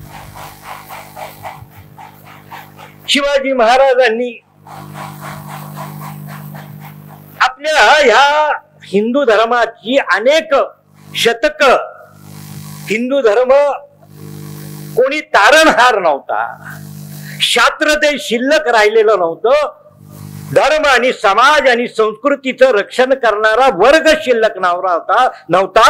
जे काही राजे होते ते शत्रूचे दास झालेले होते. काय दुर्दैव आहे. मिर्झा राजा जयसिंग शिवाजी राजावर आक्रमण करून येतो, राजस्थानामधला सगळ्यात बलाढ्य हिंदू राजा, आणि शिवाजीचा पराभव व्हावा म्हणून नवचंडी यज्ञ करतोय. काय शिवाजी महाराजांना पुन्हा कुणाशी लढावं लागलं. क्वचितच एखाद्या व्यक्तीच्या जीवनामध्ये हा संघर्ष आला असावा. माणसाच्या जवळची नाती तीन. एक आपले भाऊबंद. अफजल खानाच्या स्वारीच्या वेळेस शिवाजी राजाचे सगळे बंधू तिथं आले होते, भोसले घराणे. शिवाजी राजाचं मातृकुल जाधव बंधू आले होते. एवढंच नव्हे तर शिवाजी महाराजांचे मेहुणेही आले होते. आता सांगा, बायकोचं नातं, आईचं नातं आणि बापाचं नातं, तिघेही नातेवाईक शिवाजी राजाच्या विरोधात होते. आणि अशा परिस्थितीत हा लढा यशस्वी करायचा होता. शिवाजी महाराजांनी समाजाला आपल्या रक्ताची नाती बनवली. लक्षात ठेवा, जो कोण मला साथ देईल तो माझा. त्याची जात बघितली नाही, त्याचा पंथ बघितला नाही, त्याचा धर्म बघितला नाही. लक्षात ठेवा. कारण की माझ्यासाठी रक्ता नात्याच्या भाऊबंदापेक्षा विचाराचं नातं हे सर्वश्रेष्ठ शिवाजी राजांनी मानलं, म्हणून हे कार्य उभं राहिलं. आता बघा, आपल्या धर्मामध्ये बाटवण्याची प्रक्रिया. एकदा का कुणी अत्याचार, अहो एखाद्या विहिरीमध्ये एखाद्या पादऱ्याने पावाचा तुकडा टाकला, आमची माऊली तिथं पाणी भरायला गेली आणि तिथं त्यांनी पाणी प्राशन केलं, म्हणून बापाने बायकोला धर्म बहिष्कृत करायचं, मुलाने आईला करायचं, भावाने बहिणीला करायचं. ही आमची धर्माची रीत होती. कारण की दुबळ्यांसमोर काहीच नाही. आणि हे सगळं शिवाजी राजांनी जाणलं आणि त्यांनी स्वधर्माची दारं खुली केली. लक्षात ठेवा, धर्मक्रांती सामान्य गोष्ट नाही. परधर्मात गेलेल्या आपल्या बांधवाला स्वधर्मात घेणं ही क्रांतिकारी घटना होती. आजही मी सांगतो, बोलणं सोपं आहे. एखादा परधर्मात गेलेला स्वधर्मात येतो म्हटला तर आपण त्याला धर्माच्या कुठल्या गटात टाकणार? कुठं आपली मुलगी देणार का? त्याची मुलगी करणार का? अवघड आहे. बोलणं सोपं असतं, परंतु हा पहिला राजा बजाबा निंबाळकर, मेहुणा सईबाईंचा भाऊ, त्याला वाटवलं होतं, त्याला स्वधर्मात यायचं होतं. शिवाजी राजांनी स्वधर्मात घेतलं, पण तो म्हटला माझ्या स्वधर्मातलं माझं स्थान काय? शिवाजी राजांनी स्वतःची मुलगी, बजाबाचा मुलगा महादाजी, त्याला स्वतःची मुलगी दिली. अवघड आहे हो. बघा, विचार करा आपण. एवढंच नव्हे, नेतोजी पालकर कुणी खांद्याला होता, स्वधर्मात घेतलं, त्याला मुलगा नव्हता, त्याचं धर्मातलं स्थान टिकायचं होतं म्हणून त्याच्या पुतण्याला स्वतःची मुलगी दिली. लक्षात ठेवा, फार कार्य अवघड आहे हा. आपल्या घरातून सुरू करावं लागतं. समाजात मांडणं सोपं आहे, स्वतः कार्य करणं अवघड असतं. आणि ते करणारा हा धर्म क्रांतिकारक होता. स्वधर्मात घेतलं, स्वधर्मातलं स्थान ठरवलं. आता बघा, भाषा शुद्धी केली. तुम्हाला आश्चर्य वाटेल, भाषा शुद्धी. आपण म्हणतो ना, यांचं नाव फडणीस, यांचं नाव चिटणीस, यांचं नाव सबनीस, यांचं नाव हसबनीस, यांचं नाव, हे सगळी नावं कोण? पर्शियन आहेत. आपलं एकही नाव नाही. फडणीसांना सांगितलं त्यांना खरं वाटत नाही, सबनीसांना सांगितलं त्यांना खरं वाटत नाही. ही सगळी पर्शियन नावं आहेत. निवीस म्हणजे कारकून, फडाचा कारकून, सबनिवीस जमा खर्चाचा कारकून, हशबनीस पायदळाचा कारकून, कारखानीस, वाकेनीस, ही सगळी नावं पर्शियन आहे. इतकी भाषा. शिवाजी महाराजांच्या काळात 30 ते 40% परकीयांचे शब्द आपल्या भाषेमध्ये, अरबी, पर्शियन. आणि मग शिवाजी महाराजांनी भाषा शुद्धी केली. एवढं मोठं काम. आणि सगळ्यात महत्वाचं कार्य बघा, शिवाजी महाराज दक्षिण दिग्विजयाला गेले. कारण दक्षिण भारतामध्ये तमिळनाडूच्या जवळ पेरुमलाई नावाचं स्थान होतं, धर्मक्षेत्र होतं. नुकतंच काही वर्षांपूर्वी गोवळकोंड्याच्या कुतुबशाही सेनापतीने आक्रमण करून ते मंदिर उद्ध्वस्त केलं आणि तिथं मशिदीत रूपांतर केलं. तिथल्या जनतेचं दुःख ताजं होतं, जखम ताजी होती नुकतंच काही वर्षांपूर्वी. आणि मग शिवाजी महाराज तिथं गेल्यानंतर तिथल्या जनतेने आपलं दुःख मांडलं. हे राजा, तू हिंदू धर्म रक्षक आहे, आमच्यावर कार एवढा मोठा अन्याय झाला. आमच्या पिढ्यानपिढ्या ज्या देवतेला नतमस्तक झाल्या, त्या नतमस्तक आमच्या देवतांचा विध्वंस होऊन तिथं ह्या मशिदीची निर्मिती झाली. आम्हाला न्याय दे. शिवाजी महाराज म्हटले, न्याय देईल, पण तुमची तयारी आहे का? हो म्हटले, तयारी. शिवाजी महाराजांनी सांगितलं की ही मशीद पाडतो. कारण की शिवाजी महाराजांचं न्यायशास्त्र बघा. शिवाजी महाराज म्हणतात की इथं एवढी शेकडो एकर, हजारो एकर भूमी असताना तुम्हाला तुमची मशीद बांधण्यासाठी आमच्या मंदिरं का नष्ट करावी लागतात? आणि जर तुम्ही मंदिर पाडून मशीद बांधणार असाल तर तुमची मशीद पाडून मी मंदिर बांधणार. आणि त्यांनी त्या पेरुमलाईच्या जागेवर बांधलेली मशीद पाडून मंदिर बांधलं. हे पहिलं उदाहरण. दुसरं उदाहरण, कर्नाटक मध्ये कुर्ग डिस्ट्रिक्ट मध्ये शोणाचलपतीचं मंदिर होतं. ब्रह्मा विष्णू महेश एकत्रित मंदिर होतं. तेही त्या भागातलं अत्यंत असं देवस्थान होतं. आदिलशाही सत्तेने नुकतंच काही महिन्या वर्षांपूर्वी ते मंदिर उद्ध्वस्त करून मशीद बांधलेली होती. तिथल्या जनतेने दुःख सांगितलं. शिवाजी महाराजांनी ती मशीद पाडून मंदिर बांधलं. आणि गोव्यामध्ये सप्तकोटेश्वर अनेक वेळा जीर्णोद्धार झाला. आणि हे मंदिर, ती मूर्ती लपवलेली अहो विहिरीवर, जिथं पाणी काढलं जातं त्याच्या पायाखाली ही पिंड उलटी करून लावलेली होती शिवाजी महाराजांनी सप्तकोटेश्वर. मग अनेक, मी हे शिवाजी महाराजांचं, मग लोक म्हटली हे कसं सांगायचं हो? मग शिवाजी महाराजांनी आयोजकाने केले. अहो, त्यांचा धंदा होता का? तुम्ही काहीतरी काम करा ना, का सगळं तुम्ही शिवाजीकडून पाहिजे? अरे तुमच्यात काहीतरी मर्दमुखी असू द्या ना. शिवाजी महाराज काय म्हटले, हे प्रतीक रूप आहे, तुम्ही काहीतरी करा ना. ह्या पुढे तरी कुणाची हिम्मत होणार नाही की मंदिर पाडून मशीद बांधणार, हे मला सांगायचं आहे. आणि अशा पद्धतीने शिवाजी महाराजांनी सांस्कृतिक क्रांती केली. आणि आता शेवटची 5 मिनिटं घेणार आणि तुम्हाला रिकामं करणार. शिवाजी महाराजांचा लढा कशासाठी होता? मूलभूत विचार की का लढा होता हा शिवाजी महाराजांचा, कशासाठी? तर त्याचं एक छोटस उदाहरण आहे. काही दिवसांपूर्वी, काही वर्षांपूर्वी 19 फेब्रुवारी या दिवशी शिवजयंतीच्या निमित्ताने पुण्याजवळ पिंपरी नावाचं गाव आहे, तिथं महात्मा फुले कॉलेज आहे. त्या कॉलेजमध्ये शिवजयंतीच्या निमित्ताने मला असंच व्याख्यानाला बोलवलं होतं. 2000 तरुण होते, सगळ्या विषयाचं, engineering college, art, science, commerce.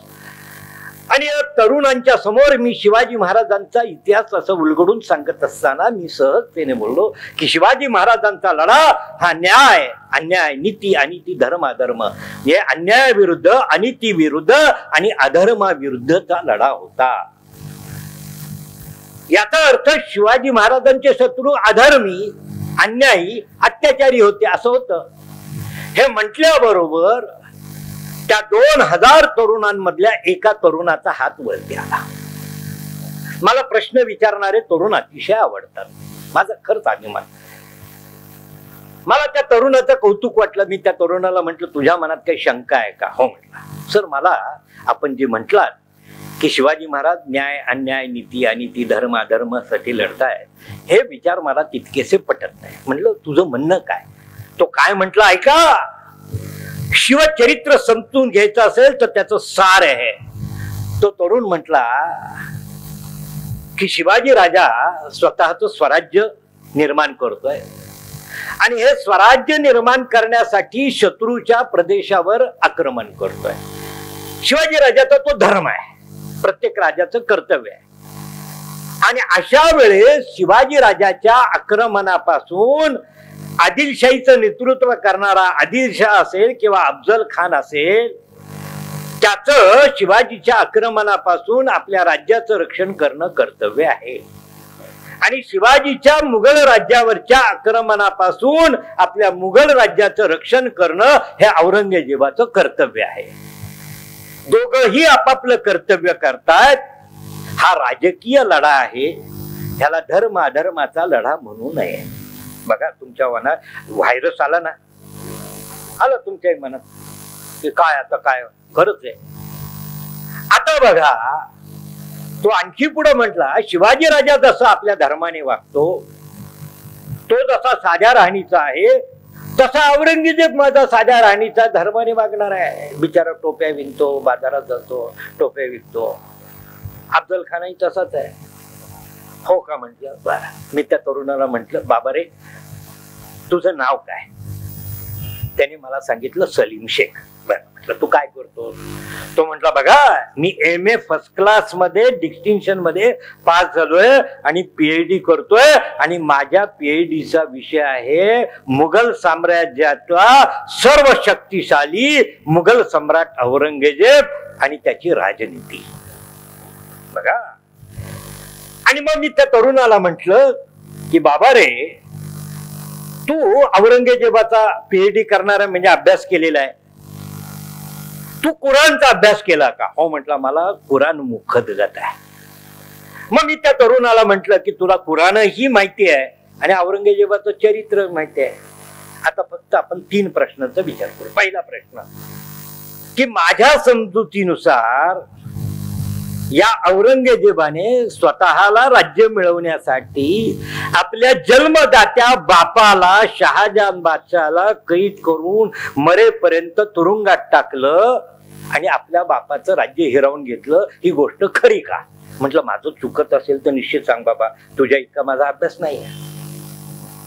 तो म्हटला, जरा ओशाळला, पण म्हटलं बरोबर आहे. आता म्हटलं शिवाजी राजाचा विचार करू. ज्या वेळेस अफजल खान आणि बाजी घोरपड्यांनी शहाजी राजांवर अचानक हल्ला करून त्यांना कैद केलं आणि विजापूरला नेलं, ही गोष्ट शिवबांना समजली. आपल्या वडिलांना शत्रूने कैद केलेला आहे. पुत्र म्हणून आपल्या वडिलांची सुटका करणं आपलं आद्य कर्तव्य आहे. आणि म्हणून शिवाजी राजांनी आदिलशहाशी तह केला. आपलं रक्त सांडून जिंकलेले किल्ले आणि प्रदेश आपल्या शत्रूला देऊन आपल्या वडिलांची सुटका घडून आणली. आता त्या तरुणाला म्हटलं की बाबा रे, एक मुलगा औरंगजेब स्वतःला राज्य मिळवण्यासाठी आपल्या जन्मदात्या बापाला कैदेत टाकतो आणि त्याचं राज्य हिरावून घेतो, आणि दुसरा पुत्र शिवाजी आपल्या वडिलांच्या सुटकेसाठी आपलं रक्त सांडून मिळवलेले किल्ले आणि राज्य प्रदेश शत्रूला देऊन आपल्या वडिलांची सुटका करून आणतो. आपल्या कुराणच्या दृष्टीने आदर्श पुत्र कोण? त्याच्या मनात प्रश्न पडला, आता काय करायचं. औरंगजेबाला म्हणाव तो कुराण चुकीचं ठरेल. तो म्हटला औरंगजेब गेला खड्ड्यात, माझं कुराण महत्वाचं आहे. तो उभा राहिला आणि त्यांनी जाहीररित्या सांगितलं की आमच्या कुराणच्या दृष्टीने औरंगजेब कधीही आदर्श पुत्र ठरू शकत नाही. आमच्या कुराणच्या दृष्टीने आदर्श पुत्र छत्रपती शिवाजी. दुसरा प्रश्न त्याला म्हटलं, ह्याच औरंगजेबाने आपल्याला राज्य मिळवण्यासाठी आपल्या तिन्ही मोठ्या भावांची हत्या केली. दारा, मुराद आणि सुजा या तिन्ही भावांची निर्गुण हत्या करून हे राज्य मिळवलेलं आहे. या उलट आता शिवाजी राजा बघा की ज्या वेळेस 1666 साली हुद्देगिरी इथे शहाजी राजांचं निधन घडल्यानंतर शहाजी राजांच्या पश्चात संभाजी राजा नव्हता, व्यंकोजी आणि शिवाजी ज्येष्ठ पुत्र म्हणून शिवाजी राजाचं हिंदू धर्मशास्त्राप्रमाणे त्या शहाजी राजांच्या राज्यावर पूर्ण अधिकार असताना शिवबांनी आपल्या धाकट्या सावत्र भावाला आपला पुत्र मानून आपलं राज्य बहाल केलं, बक्षीस दिलं. आणि मी त्या तरुणाला म्हटलं की आपल्या भावंडांची हत्या करून राज्य मिळवणारा आणि आपल्या भावंडाला, आपल्या सावत्र भावाला पुत्र मानून आपलं राज्य देणारा आदर्श भाऊ कोण. त्याला उठून सांगावं लागलं की आमच्या कुराणच्या दृष्टीने आदर्श भाऊ छत्रपती शिवाजी. आणखी एक गोष्ट तुम्हाला माहित नसणार आहे सांगतो की औरंगजेब समजून घ्या, अफजल खान समजून घ्या आणि मग शिवाजी समजेल. आता बघा याच औरंगजेब त्याचा एक मोठा भाऊ होता सुजा. या सुजा त्याला मुलगा नव्हता म्हणून औरंगजेबाचा ज्येष्ठ मुलगा, त्याचं नाव होतं मोहम्मद सुलतान. त्या मोहम्मद सुलतानला त्यांनी मुलगा मानलं आणि आपली प्रॉपर्टी, आपली जहागिरीचा मोठा भाग त्याला दिला होता. एवढंच नव्हे तर आपली मुलगी त्याला दिली. त्यांच्याकडे चुलत भाऊ बहिणीचं लग्न होतं म्हणून सुजाने आपली मुलगी मोहम्मद सुलतानला दिली आणि आपल्या जहागिरीचा मोठा वाटा दिला, त्याला पुत्र मानलं. औरंगजेबाने ज्या वेळेस सुजाचा काटा काढायचं ठरवलं त्यावेळेस जाणीवपूर्वक आपल्या मोठ्या मुलाला मोहम्मद सुलतानला बोलवलं आणि त्याला सांगितलं की माझा सगळ्यात मोठा शत्रू सुजा, याचं शीर मला बक्षीस दे.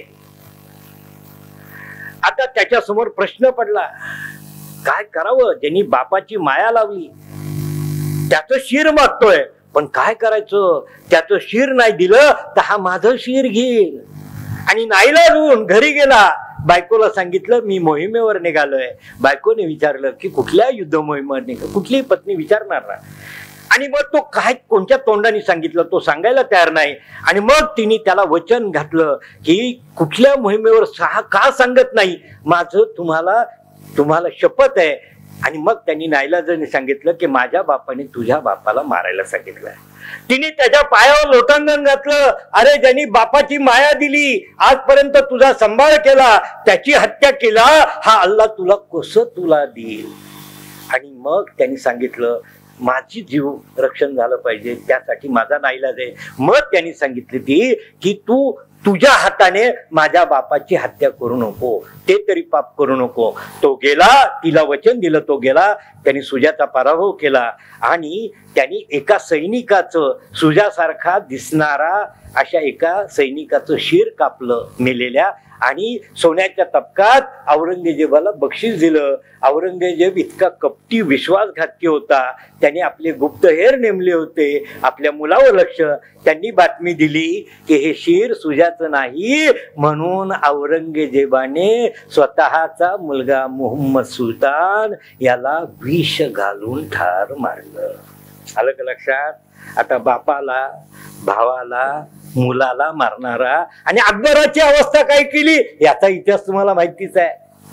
आणि सगळ्यात महत्वाची गोष्ट, सगळ्यात शेवटची, ती म्हणजे की याच औरंगजेबाने त्याचा सगळ्यात मोठा भाऊ दारा, मुमताज बेगमला शहाजहान पासून 14 अपत्य झाली, त्यात औरंगजेब 9 नंबरचा आणि हा जो कोण दारा होता तो 1 नंबरचा. त्यांच्यामध्ये 16 वर्षाचं अंतर होतं. दारा औरंगजेबापेक्षा 16 वर्षांनी मोठा होता. साहजिकच त्याची पत्नी, जिचं नाव होतं उदयपुरी बेगम, ती 11 वर्षांनी मोठी होती, परंतु त्या सगळ्या मुघल कुटुंबामधली अत्यंत देखणी स्त्री असं तिचं वर्णन होतं. हा 11 वर्षाने लहान असलेला हा आपल्या भावजेवर वाईट नजर होती. दाराची हत्या केल्यानंतर औरंगजेबाने काय करावं, आपल्या आईसारख्या वयाच्या 11 वर्षाने मोठ्या असलेल्या आपल्या भावजेवर बलात्कार केला आणि त्यातून औरंगजेबाला पुत्र झाला. या उलट शिवाजी राजा कल्याण भिवंडीवर गेला. कल्याण भिवंडीचा तो मुघल सुभेदार जीवाच्या भीतीने पळून गेला. त्याचं कुटुंब आलं, ते भयभीत झालं होतं, कारण की ह्या देशामध्ये शत्रूच्या स्त्रियाला गुलाम म्हणून बाजारात विकलं जात होतं. आणि अशा वेळी शिवाजी राजांनी त्या भयभीत झालेल्या आया बहिणींना सांगितलं की काळजी करू नका, माझ्या आईने सांगितलं शिवबा परस्त्री आम्हास माते समान भगिनी समान असेल असं मानून खाना नारळ साडी चोळी देऊन त्याची पाठवणी करणारा हा राजा कुठे आणि आपल्या भावजेवर बलात्कार करणारा राजा कुठे. आणि म्हणूनच त्या तरुणाला सांगितलं की बाबा रे, आता सांग हा लढा कशासाठी होता. आणि मग त्या तरुणाच्या डोळ्यात अश्रू आले. तो तिथून निघाला आणि शिवरायांच्या प्रतिमेपाशी आला, साष्टांग दंडवत घातलं आणि तिथं त्याने प्रतिज्ञा केली की सर, आज माझे डोळे उघडले. औरंगजेब मला माझ्या धर्माचा म्हणून आपला वाटत होता. औरंगजेब हा कुठल्याही धर्माचा असला तरी तो जगातल्या मानवी समाजासाठी त्याज्य आहे. जो समाज औरंगजेबाला आपला आदर्श मानेल त्या समाजाचा विनाश झाल्याशिवाय राहणार नाही. अफजल खान असेल आणि तो औरंगजेब असेल, तो कुठल्याही समाजासाठी आदर्श नाही. शिवाजी राजाच्या राज्यातही मुसलमान होते, दौलत खान होते, सिद्धी हिलाल होते, सिद्धी वावा होते की ज्यांनी स्वराज्य रक्षणासाठी बलिदानही दिलेलं आहे. शिवाजी राजाला त्याज्य कोण नव्हतं, स्वामीनिष्ठा, राष्ट्रनिष्ठा ही सर्वात महत्वाची निष्ठा होती. आणि त्यातून शिवाजी महाराजांनी कार्य केलं. आणि म्हणूनच मी शिवाजी महाराजांविषयी शेवटचं सांगतो की प्रभू रामचंद्रांचं चारित्र्य आणि भगवान श्रीकृष्णांची राजनीती याचा संगम म्हणजे छत्रपती शिवाजी महाराज. आणि म्हणूनच तो आमच्या सर्व स्वातंत्र्य देवतेंचा देवता आहे. आणि जर आम्हाला पुन्हा एकदा 350 वर्षांनंतर या हिंदुस्थानला एक सशक्त हिंदुस्थान, एक भयमुक्त हिंदुस्थान, एक दहशतमुक्त हिंदुस्थान, एक भ्रष्टाचार मुक्त हिंदुस्थान, एक विज्ञाननिष्ठ हिंदुस्थान आणि एक ज्याला आपण म्हणू अंधश्रद्धा मुक्त हिंदुस्थान निर्माण करायचं असेल, संस्कृतीवर प्रेम करणारा हिंदुस्थान निर्माण करायचा असेल तर छत्रपती शिवाजी महाराज यांची राजनीती हिचा आपण अवलंब केला पाहिजे. एवढंच या मंगल प्रसंगी व्यक्त करतो आणि मी आपली रजा घेतो. जय हिंद, जय महाराष्ट्र. धन्यवाद.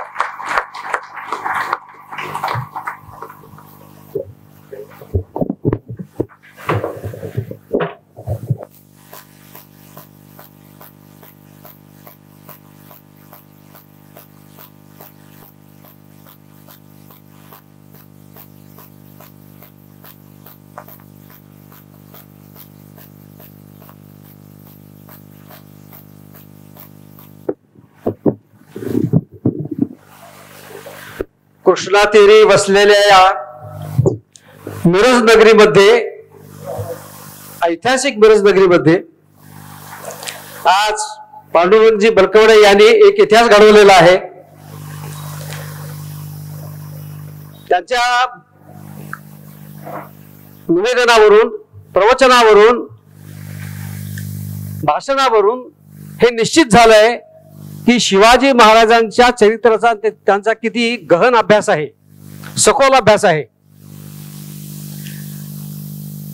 रामानंतर, प्रभू रामचंद्राच्या नंतर किंवा श्रीकृष्णाच्या नंतर तिसरं चरित्र ज्यांनी महाराष्ट्राच्या मनाला वेळ लावला आहे ते म्हणजे शिवचरित्र. हे कितीही वेळा वाचलं, कितीही वेळेला ऐकलं किती वेळेला आपण सांगितलं तरी त्यातली गोडी कमी होत नाही. आणि त्यासाठी जास्त न बोलता आपण सर्वांच्या वतीनं मी कृतज्ञतेचं प्रतीक म्हणून त्यांना एक पुष्पगुच्छ देतो आणि ती विनंती करतो. आज आपल्यामध्ये 2 इतिहासप्रेमी आहेत, त्यांना मी बोलवतो. श्री प्रवीण भोसले प्लीज, आणि मानसिंग कुमटेकर.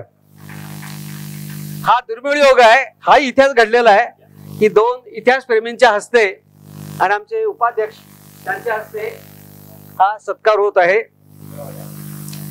मानसिंग कुमटेकर आणि प्रवीण भोसले हे या भागातले इतिहास तज्ञ, इतिहास संशोधक, इतिहास लेखक आहेत. त्यांचा आपण फायदा करून घ्यायला पाहिजे. आता उद्याच्या कार्यक्रमाविषयी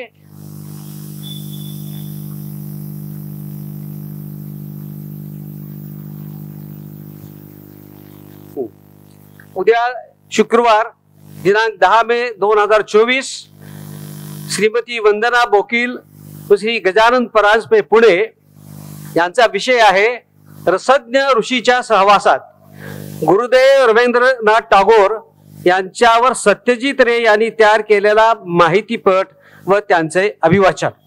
आजच्या प्रमाणेच तुम्ही उद्या बहुसंख्येने उपस्थित राहावं अशी विनंती करतो आणि एक वेगळ्या पद्धतीने मी आपले आभार मानतो. आपल्याला भरपूर आयुष्य लाभो ते सर्वांच्या वतीने प्रार्थना करतो आणि आपल्याकडून असेच इतिहासाच्या विषयी अभ्यासपूर्ण भाषण अनेक लोकांना महाराष्ट्राच्या बाहेर ऐकायला मिळो अशी मी सदिच्छा करतो. सर्वांना श्रोत्यांना सुद्धा मी सुखी भव म्हणतो. आपल्याला सुखी भव. धन्यवाद.